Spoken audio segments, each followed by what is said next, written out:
Fighting between Syrian-backed forces and rebels has escalated in recent weeks despite a ceasefire. The continuing clashes have rattled the Syrian opposition, which blames the regime for much of the violence. Now, and through the media, I call for a meeting of the foreign ministers of the International Syria Support Group so that they can look into and reevaluate the humanitarian procedures followed and undertaken, and also to evaluate the cessation of hostilities, which has ended. U.S. Secretary of State John Kerry and foreign ministers in the support group have had several rounds of talks on the Syria peace process.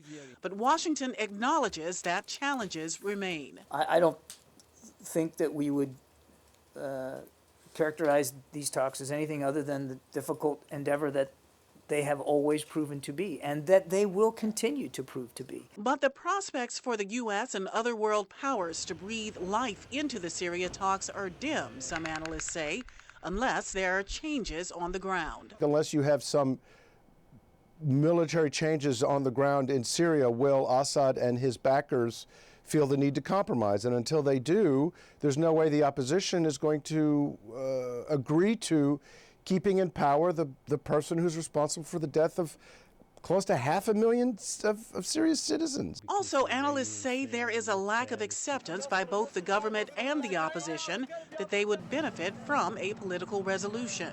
Both sides have to be convinced that they can do better by going to a political outcome than by continuing the violence.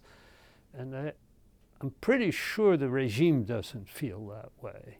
And I doubt that the opposition or major portions of it feel that way. As a result, says former diplomat Daniel Serwer, he does not believe the two sides have reached the right moment for an agreement. Pam Dockins, VOA News, the State Department.